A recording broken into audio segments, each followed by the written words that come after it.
Hello Pokemon Go trainers, it's a Seahawks fan with another Go Battle League video, and oh my gosh, this team is absolutely insane, but Pangoro is a star. The damage it deals is crazy, and I don't even have a good one for PvP build. This is not even good. I mean, I do have 15 attack, which in times, I've been charged at priority against fellow Pangoros, but when I build a better one with a lot more bulk, oh my gosh, it's going to be even crazier. Ice Beam does some nice damage into Fortress. Actually, probably should have just gone double Hydro Cannon. Actually, Ice beats Bug, but Hydro Cannon just would have been better, more efficient, and they have Steel type, so it's neutral. But that's fine. This Pangoro just too good. Too good. So Cry Chop is a really nice fast attack. The energy generation, 4 for a Night Slash, and 5 for close combat. And kaboom! Skeletor gets absolutely nuked. Now, thankfully, Kargazar was not able to take down these Corviknight. Corviknight and Gator are both really good to help cover the weakness of Pangoro. Dusknoir got a nice buff with Hex, and Pangoro has a really dominant matchup. We get the attack boost, so it's like a 12.5% chance at boosting, able to shield up the dynamic punch. We're going to win Charge Act priority against most things. And with Sire being very strong, making Lapis really good. Having a Dark type take very little. It is a fighting Dark, but Cywave's not going to do much damage to this Pokemon. Are we going to survive the next Incinerate and reach another Night Slash? Yes, we do, and I don't risk it.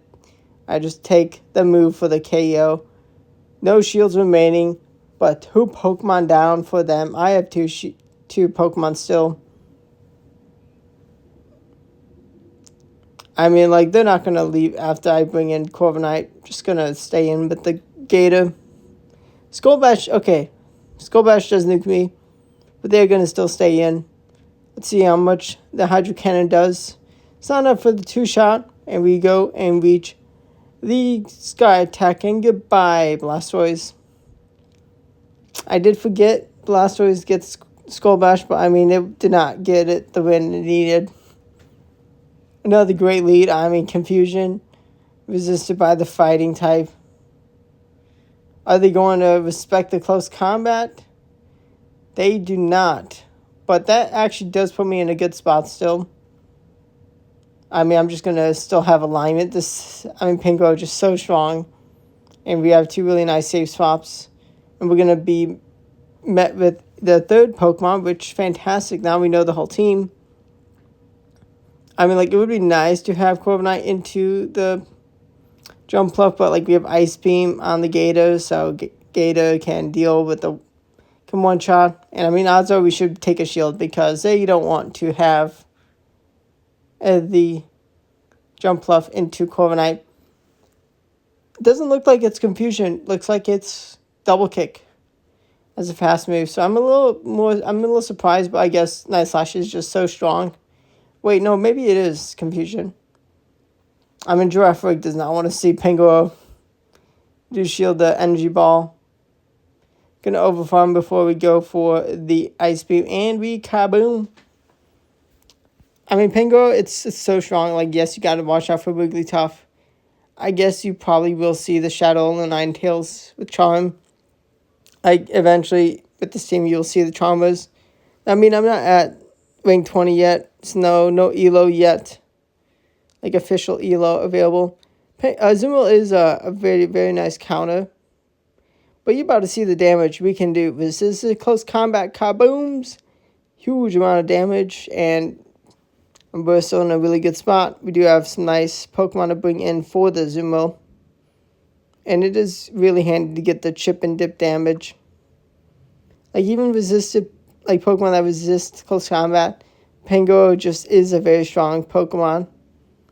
And we chipped the Azumarill low enough so we can get a Sand Attack farm down. We see Cloud Clodseye is one of the things to watch out for with Pangoro. But, I mean, Corviknight is so good into it. Even if it does have Stone Edge, it's just... Corviknight's just really strong. Sand Attack absolutely tearing through. And the Gator is the Gator. They can't reach... I don't think they have enough energy to reach 2 moves. We do just let go.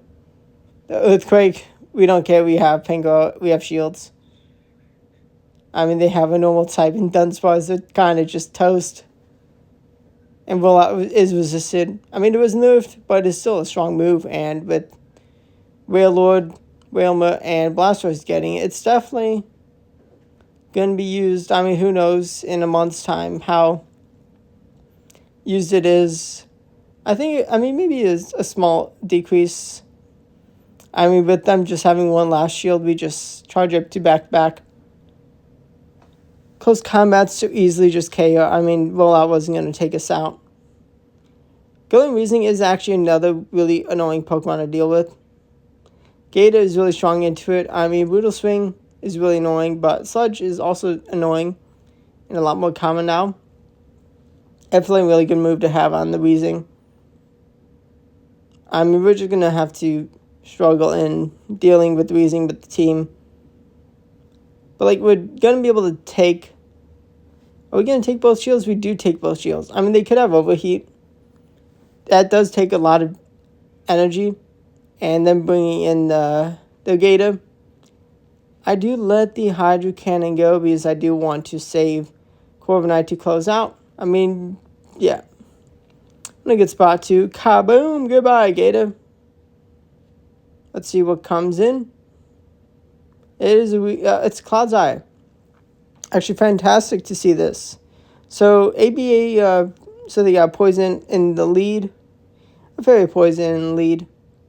I mean, they're a little weak to Mudslap, but they do have a nice answer in Gator for it. But also, I mean, Galarian Weezing's not a terrible poison type for Mudslap. I don't think Iron Head is enough for the KO, but it's going to get them low. And we do want to get some energy charged up for that Weezing.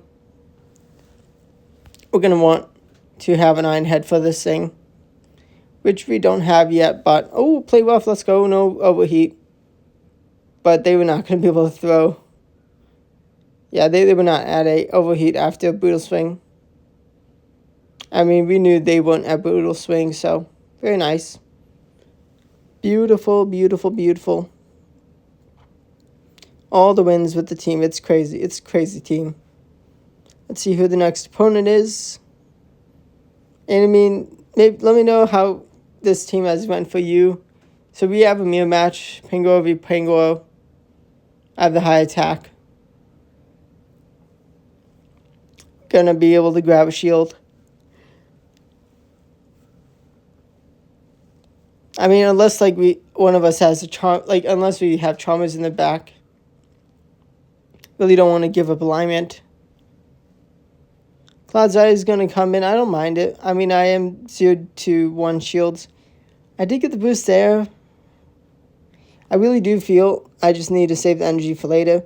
I mean, I have Corviknight to absolutely absorb all the Clod's energy.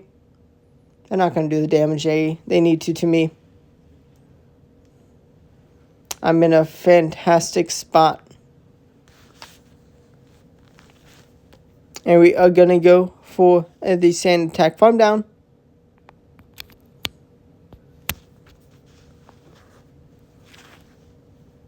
And Sky Attack is going to take the Pangoro out. Grumpig comes in. Grumpig is really strong in meta. And I mean, Pangoro with the superior pacing to Night Slash is a nice answer, is a decent answer. Shadow Ball kabooms. Can we Shadow Claw down? No, we cannot. Claude comes in, gonna bring in Corviknight.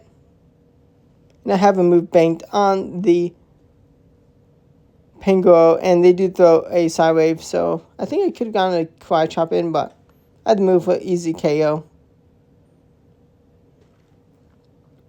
Now, by the time you've seen this video, it should actually be Ultra League. I mean, maybe I'll try an Ultra League. Pangoro, I'm not sure. Definitely going to have some other really fun things for Ultra League. Exponent, I mean, they just did not want the panda, the Kung Fu Panda, too much for them. Shadow Dusknoir, that is exactly what I want to see. And my opponent gotta respect the call. They no shielded the bait. I mean, Shadow Drapion, it's a really nice safe swap. Definitely a good Pokemon. I mean, I should full send and dipped. I mean, they were expecting me to think they were 100% going to shield. I mean, I should definitely one-shot, but maybe I don't. One-shot with close combat. I mean, I'm in a really good spot. Gastrodon comes in. They're going to bring in Dusknoir to catch the move. I mean, they really needed trust in Gastrodon to close out. Unfortunately for them, they also have a Shadow Gator to deal with. They can't take me out with the Shadow Punch. But I can take them out now with the Hydro Cannon. Goodbye, Dusknoir. And you're about to see the damage that close combat does. Neutral close combat from a Pangoro. Okay, I'm going to shield and get some extra energy. Get some extra Karate Chop damage. But close combat. Kabooms! Goodbye, like 60 to 70% of the health. That's what I love to see. My opponent get absolutely nuked. Terrible lead. Okay, let's see how we play around this. We're actually going to overfarm some energy. Try to make a brutal swing catch. Actually, no, that was silly. Definitely should have played for the sludge. I mean, if they do a brutal swing, that would have been lovely. We're going to be met with a Drift Limb, and I'm really good. Really good in this spot. We should survive the... Oh, no, we do not survive that one last move. But we have this move for the KO. Got to be a little careful on what door number 3 is. We're going to just trust Corviknight can tank whatever's thrown. It's a sludge. Let's go. Dusknoir is actually just a tad awkward. I mean, we have some nice energy. Sky Attack's able to get them under half health after the sand attacks. I should be able to reach the Iron Head for the KO. I do not reach it before they reach another move. Ooh, this is close. This is close. I did lose track. They are going to land a Shadow Punch into me. I need to clean their Dusknoir out. They reach Shadow Punch, but then they do bring in the Glaring Weezing. I needed to throw the move, throw the Night Slash to take out the Dusknoir, and then have the Iron Head for the Weezing. I'm not sure if I would have done enough damage. The Iron Head, I mean, Weezing is pretty tanky if it's good IVs. I mean, Corviknight can do a lot of damage with double super effective Iron Head. But oh well. I probably should have swapped out, but it is really awkward to deal with Primeape. I mean, its ranked high is a better fighting type. It is also amazing. Check out the video with Kubfu. Definitely some fun fighting types. I mean, Kubfu, it's not that good. It's only pure fighting moves. But it was fun. And I mean, in the future, gonna be able to evolve it. Should be this season into Urshifu. Let me know if you got any good Kubfus, Dynamax Kubfus. We're going to be able to take the Gators last shield away, but oh no. Maybe that was one turn lag, or maybe I just lost track of the energy, but I definitely needed to take them out with the close combat. I guess actually Night Slash Chip would have been enough, and in door number 3, with a Shadow Credilli, we could have absolutely nuked. I mean, close combat definitely one-shots that Shadow Credilli. We did so much damage with the Iron Head, Babak Tomb. Even a half health, I think it actually probably is enough. Close battle. I mean, if I threw the Night Slash, probably actually do win, potentially. Definitely even closer. That will lead into the flying type. Pelipper, old meta. And we are met with a Electivire, shiny Electivire. It's pretty cool. Going to commit shields, trying to win alignment. Going to take the last shield. And I think they could have actually Thunder Shocked me down. But instead, they let me get to this next Hydro Cannon, and alignment is mine. I mean, Pelipper, Weather Ball can do some pretty good damage. Not going to reach the Sky Attack before their move. And they Blizzard Kaboom! I get kaboomed. But we have Diggersby, one of the tankiest Pokemon in the game. But it is actually a normal type. Weak to super effective close combat. And close combat goes kaboom! Huge damage. I mean, if that was an XL'd up Diggersby, that is just insane. And close combat resisted into Pelipper does so much damage still. And we reach the move to take out the Pelipper. Really cool to see Blizzard Pelipper. May have to try that out. Could build one for Ultra League, maybe. Maybe I don't want to spend that much Stardust right now. I did spend quite a lot on the QM Switch. Stay tuned for all the QM content. It's going to be crazy with Master League officially here for the season. I'm loaded on energy. Do I go for 2 close combats? I kaboom! I don't take the KO. Oh my gosh. They're so lucky. Gonna leave with all the energy. Gator comes in. I mean, I just outpace your Hydro Cannons. So I'll get to 2 before I get taken out. I mean, that's still okay for them.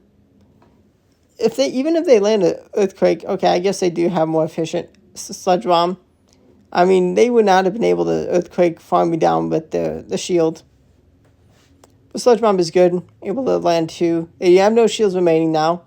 And they're walled by Corviknight.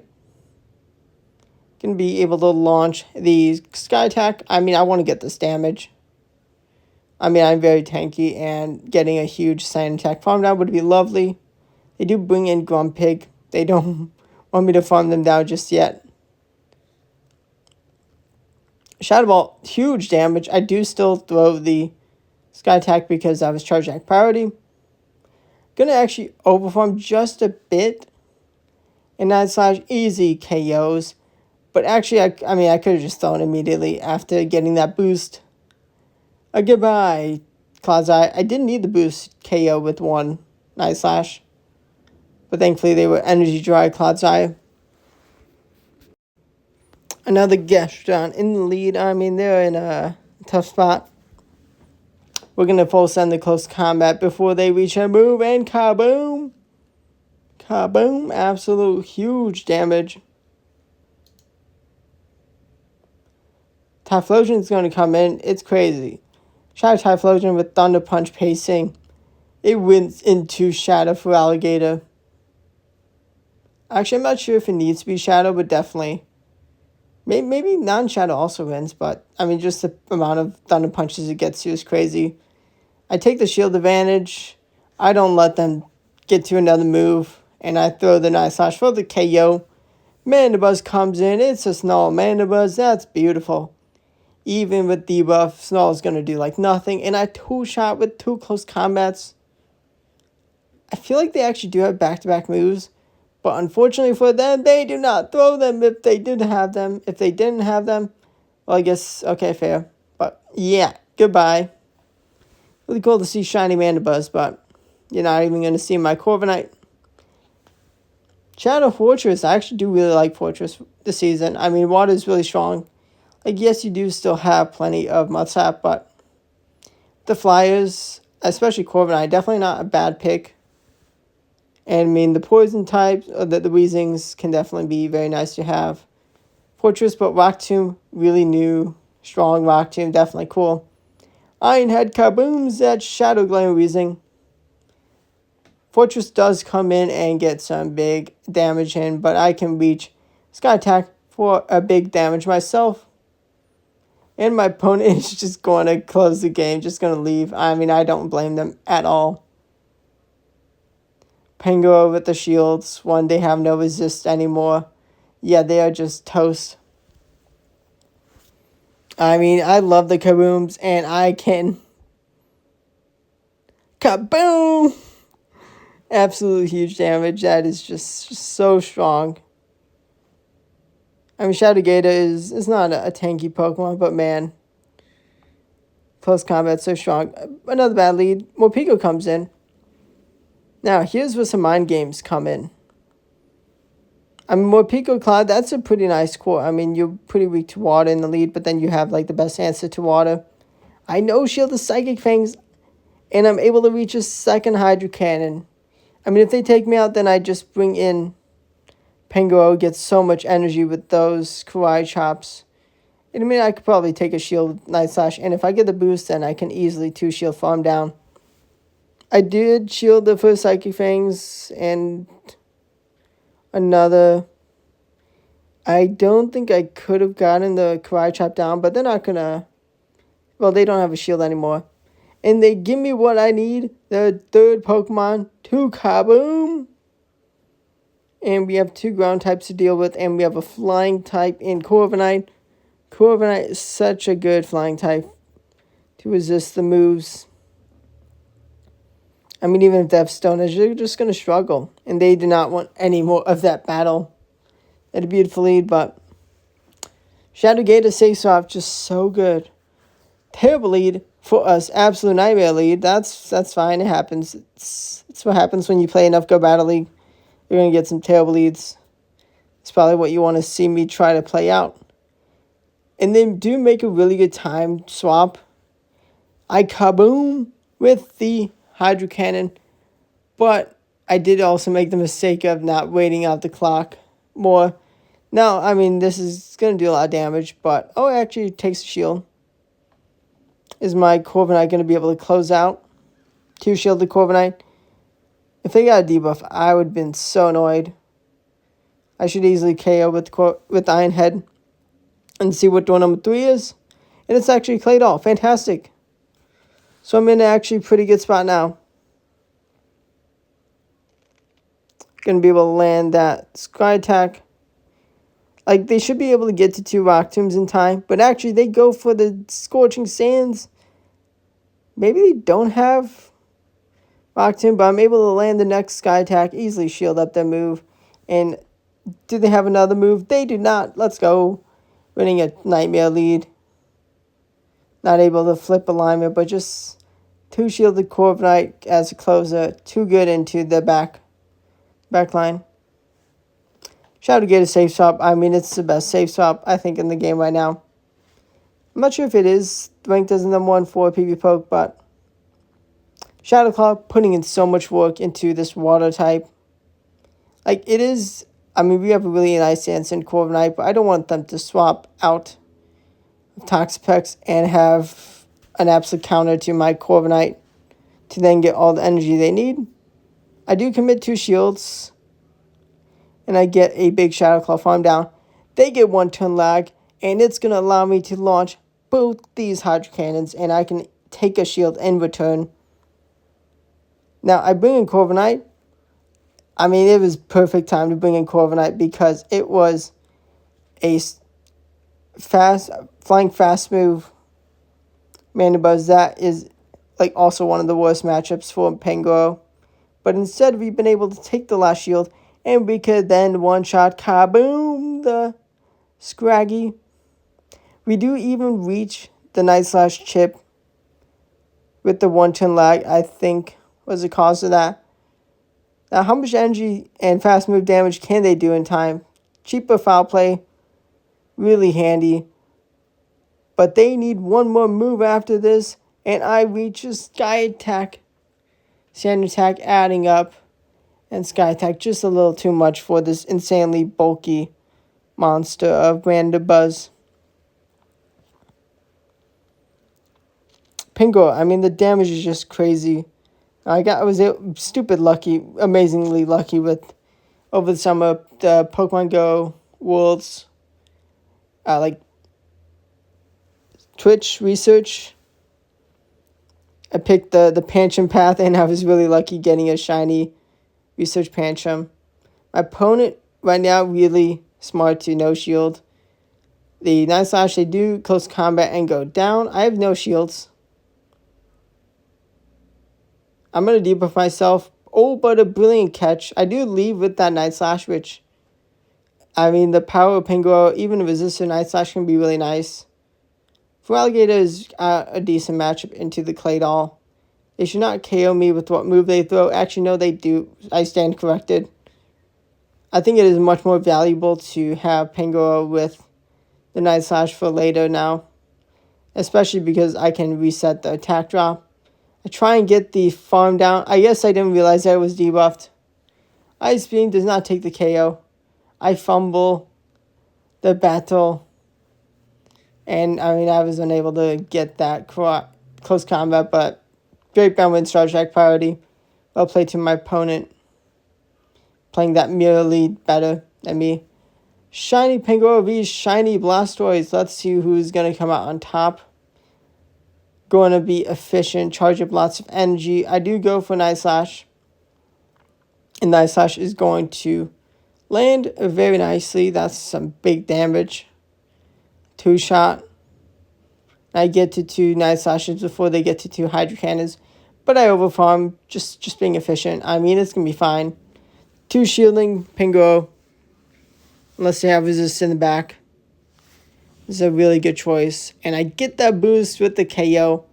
Now I can land another Night Slash. I boosted Night Slash. So much damage. I do take a shield finally. I actually leave with some energy halfway to a Night Slash. 40% of the way to a close combat. Because Gator has such a good matchup for the Claude. And I swapped in time to Charge Act priority win. They don't take the KO, which is actually really handy. But I can just bring in Corviknight. I mean, they can get to 2 moves. I don't mind. Even 2 Stone Edge is not going to be too much damage.